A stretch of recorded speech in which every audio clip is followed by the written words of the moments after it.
innahu ya'ti yaumal qiyamah syafi'an li ashabihi. Bacalah olehmu Al-Quran, karena Al-Quran itu akan memberikan syafaat kepada pelakunya nanti di hari kiamat dengan seizin Allah. Bahkan kata Nabi Abdullah ibadah ibadah salat yang qira'at Al-Quran, ibadat yang paling istimewa setelah salat fardu yang 5 adalah baca Quran. Tentu salat, zikir dan berdoa. Cuma masalahnya bagi yang masih sibuk kerja sekarang tidak repot. Zuhur dengan asar, minimal habis maghrib masih repot habis sholat isya. Karena kata Nabi, man qara'a al-Qur'an fi kulli lailatin mi'atu ayah kutiba lahu qur'an.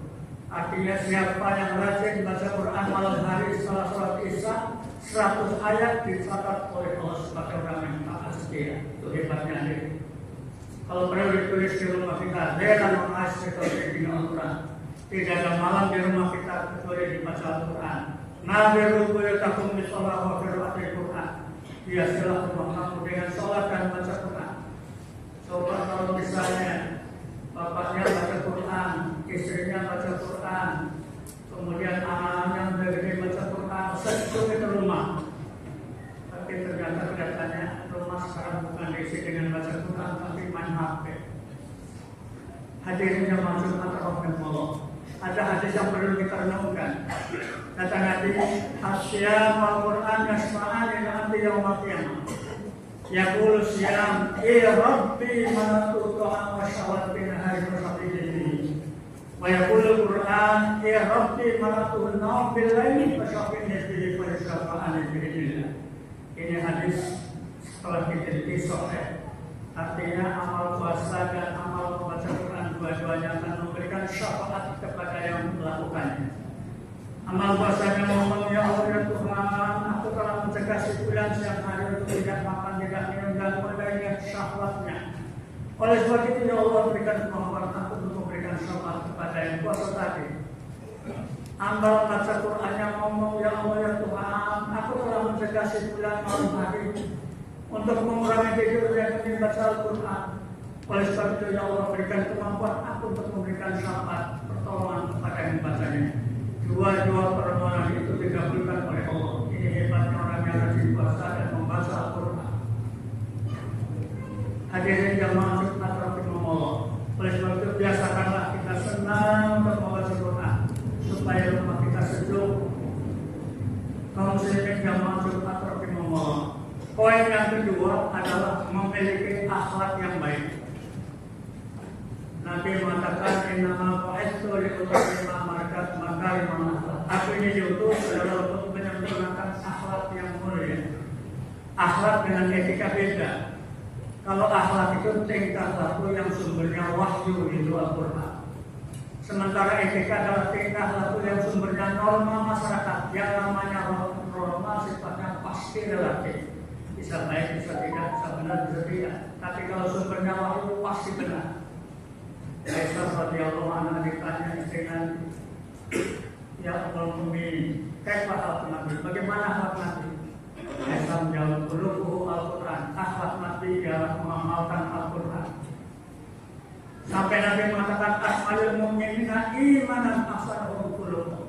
Sebaik-baik kamu, sesempurna-sempurna kamu orang beriman ialah yang paling bagus akhlaknya.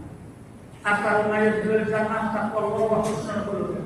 Sebanyak-banyak nanti orang yang masuk surga adalah orang yang takwa kepada Allah, kampanye rajin ibadah dan memiliki akhlak yang baik. Mamin saya bil mizan yaqul maqbil husnul khuluq. Tidak ada timbangan mizan nanti kepada masyarakat kecuali memiliki akhlak yang baik. Sampai seorang pujangga Mesir namanya Syauqi Bair. Beliau wafat tahun 1932 di Kairo, Mesir. Beliau mengatakan innamal umamu akhlaquhum baqiat fa innahu dhahabat akhlaquhum lahu. Tegak bangsa karena budi atau akhlak, tidak budi untuk akhlak. Untuk bangsa. Tapi saya baca berita dari 176 negara di dunia yang dicatat, ternyata 10 negara terbaik disiplin dan kejujurannya segala macam yang positif adalah di Eropa. nomor 1 Finlandia, kemudian Austria dan seterusnya. Di Asia yang bagus katanya, salah laporan KDR Human Development Report dari PBB, itu Jepang sama Korea Selatan. Sementara kita berada di peringkat 83. Padahal mestinya orang Islam, karena mayoritas orang Islam peringkatnya di atas, kok malah di bawah. Sehingga ada sebuah buku karangan Sakit Aslan, 5 kata orang Muslim, 5 kata kota Novel. Kenapa umat Islam mundur sementara kemarin masih dalam urusan dunia? Jawabannya adalah kita sendiri. Kenapa? Dari 42 negara yang diteliti, ternyata kerajinan membaca buku untuk anak-anak sekolah kita peringkat 39, berarti di bawah sekali. Dari SDM-nya kita peringkat 112 dan 176 negara. Ini semuanya berada di bawah. Yang salah kita sendiri umat Islam karena waktu banyak terbuang. Hadirin jamaah rahimahullah. Suatu ketika seorang sahabat bertanya sama Nabi, ya Rasulullah, ada orang rajin sholat malam, rajin puasa sunnah, rajin baca Quran, bersedekah juga sering. Hanya kendalanya satu, dia itu suka ngomong kotor, menyakiti orang. Apa jawabannya? Apa kata sahabat tadi kepada Nabi? Gimana hasilnya Rasulullah? Rasulullah menjawab, itu ada di neraka. Dia di neraka. Sudah rajin ibadah tapi akhlaknya jelek. Ada satu lagi sahabat, si fulan puasa biasa, sholat biasa, tidak berlebihan, tapi ngomongnya baik, bagaimana dia? Nabi menjawab, buah benar, dia di neraka. Di rupanya akan menempati posisi yang sangat strategis dalam hidup ini. Omongan dan perbuatan kita jaga sebaik-baiknya. Karena kata Nabi, innahu abda la yatakallamu bil kalimah ma tabayyana bihi tazhalu min nar al-mata bainal masyriq wal maghrib. Artinya satu kalimat yang diucapkan oleh seorang hamba tidak diperhatikan ini benar apa salah. Ternyata salah, maka dia terjerumus ke neraka jahanam sejauh antara timur dan barat. Oleh karena itu mulut kita hati-hati, apalagi di dalam suasana sekarang ini banyak orang latah mengucap kata-kata yang menyinggung Allah. Kalau Allah disinggung, walaupun Allah maha memberi taubat, maha pengampun, tapi kalau punya cara lain, hak prerogatif tetap di tangan Allah. Karena Allah menyatakan innama taubatu 'alallah lil ladzina ya'maluna su'a bil jahalah tsumma yatubuna min qaribin fa ulaika yatubu alaihim. Surat Taubat 11. Artinya sesungguhnya taubat yang diterima Allah adalah taubat yang melakukan kejahatan, kemaksiatan, kezaliman. Sementara dia tahu, dia tidak segera tahu. Mari hati-hati. Satu kalimat tapi nanti resikonya berat sekali. Maka mulut kita mesti dijaga. Nggak boleh sembarangan ngomong, apalagi menyinggung Allah. Ini banyak banget umat Islam yang menyinggung Allah. Bagaimana tidak? Hadirin yang maafkan mata Allah. Ini perlunya menjaga mulut. Karena Nabi mengatakan mangkana yu'minu billahi wal yawmil akhir falyaqul khairan aw liyasmut. Siapa beriman pada Allah dan hari akhir hendaknya ngomong yang baik. Kalau nggak bisa ngomong benar yang baik, lebih baik diam. Orang Eropa bilang diam itu ibaratnya emas, bicara itu perak. Ini benar. Hadirin yang maafkan Allah. Kemudian Abu Bakar Umar bin Khattab mengatakan man kasroh kalamuhu kasroh sakotuhu man kasroh sakotuhu kasroh tunuhu man kasroh tunuhu karena dengan Allah.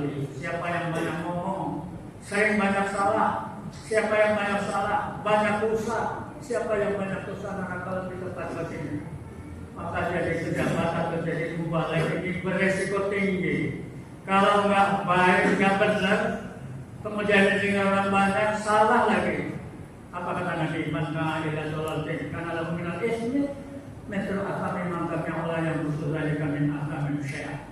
Siapa orang yang mengajak untuk kesesatan, kedoliman, melakukan hal-hal yang bertentangan dengan maunya Allah dan Rasul, mereka mengikuti dapat dosa rame-rame, maka yang mengajak lagi dapat dosa tambahan.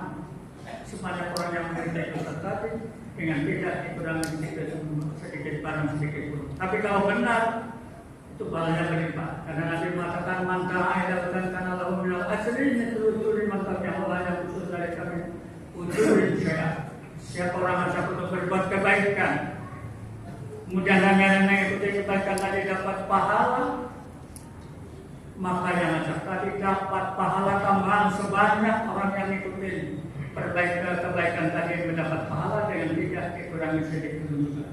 Jadi pejabat, orang-orang yang punya jabatan, mubalik kiai punya risiko tinggi, bisa negatif, bisa positif tergantung bagaimana dia menjadi orang. Kaum muslimin zaman Jumat rahimahullah. Poin yang ketiga adalah orang yang tafaqahu fiddin, paham agama. Nabi mengatakan mayuritillahu khairan yufaqihu fiddin.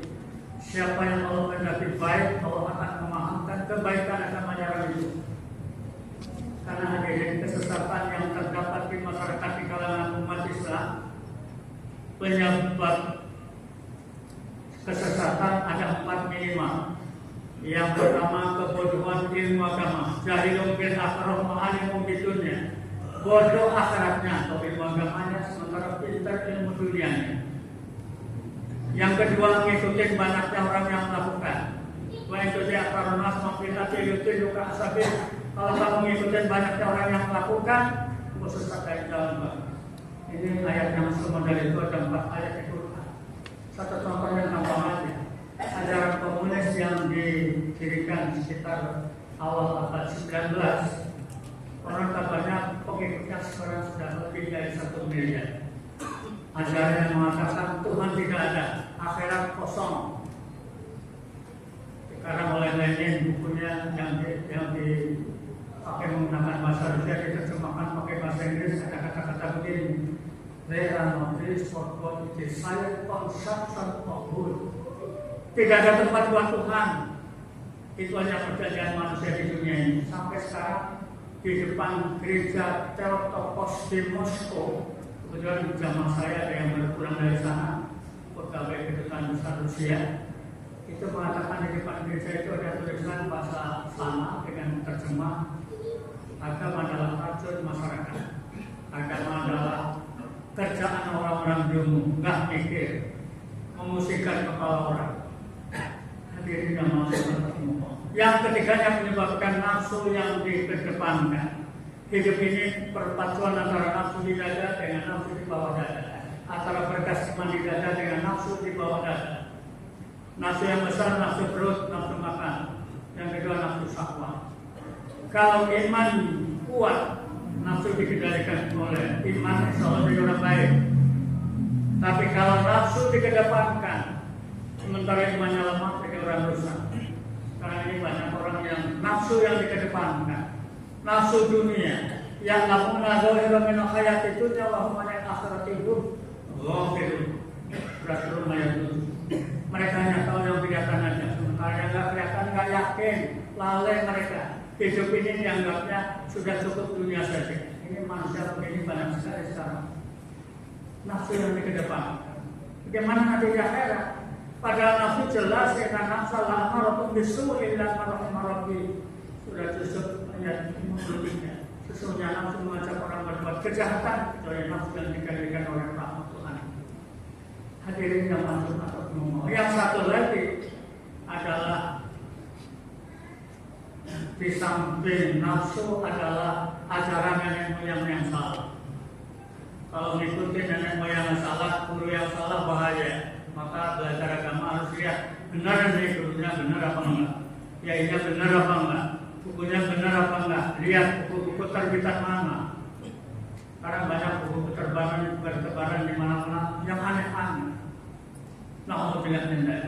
Kalau gurunya salah, bagaimana resiko nanti di akhirat? Maka kiai ulama belum jamnya masuk surga. Kalau banyak salahnya, terpaksa mampir dan akan itu. Karena ngajarin agama nggak cocok dengan maunya Allah dan Rasulnya. Ini pentingnya orang mengkaji agama dengan yang benar. Hadirin yang masuk atau dimomolog.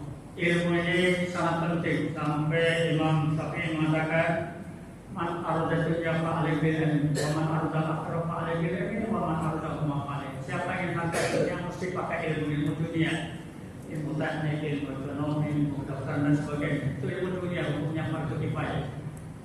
Siapa yang ingin harta akhirat masuk surga mesti pakai ilmu agama yang benar. Dan siapa yang ingin dua-duanya mesti pakai. Sebab ibadat kalau nggak didukung dengan ilmu bahaya. Contohnya gampang aja. Saya kadang-kadang lihat ada orang butuh. Ayat Qurannya mengatakan wamsahu biru'usikum, sapulah kepala kamu dari depan ke belakang. Tapi pecinya nggak dilepas, itu dirubah wamsahu bijidatikum ta'udil. Rukuknya nggak beres, kata Nabi orang yang rukuk kita 90 derajat lurus kecuali sakit, maka Allah tidak memperhatikan sholat orang itu. Selalu kama ra'aytumuni usalli. Sholat kamu bagaimana kamu lihat ke sholat. Karena kita nggak melihat Nabi sholat, kita lihat hadis yang sahih bagaimana cara Nabi sholat. Ini ilmu. Hadirin yang masuk atau mau. Yang terakhir, sebenarnya banyak. Tapi karena waktu terbatas, yang terakhir adalah pandai mengatur waktu dan kesehatan. Sehat hadirin itu ranking kedua setelah iman Islam. Sampai Nabi mengatakan Abdul Inam asihat badal iman Malaysia. Nikmat tertinggi dalam hidup ini adalah sehat di bawah iman Islam. Kita bisa jadi ke masjid karena sehat jasmaninya, insya Allah sehat rohaninya. Berapa banyak saudara kita yang ngaku Islam sehat jasmaninya, rohaninya nggak sehat. Jadi cuma seperti ini masih ketayangan di jalanan karena rohaninya nggak sehat. Ada yang rohaninya sehat, badannya nggak sehat, terpaksa nggak bisa datang ke masjid, nginep di rumah sakit. Sekarang orang sakit terlalu banyak hadirin. Hampir semua rumah sakit sekarang isinya orang sakit. Kata Imam Ibnul Qayyim, orang yang sering sakit sebenarnya ada dua, hati dan pikirnya nggak stabil, pikirannya nggak stabil, mudah sakit. Yang kedua makanan, bal yang dari insan atau aneh. Perhatikan bagaimana dia makanan. Kalau makanannya halal, cara mendapatkannya halal merusak akhlak. Kalau sebaliknya merusak tubuh. Jadi banyak masih muda usianya meninggal dunia. Di Korea Selatan dirinya merdekanya 2 hari di bawah kita. Kita merdeka 17 Agustus 45, mereka 19 Agustus 45. Tapi angka sakitnya kecil. Bahkan setelah diteliti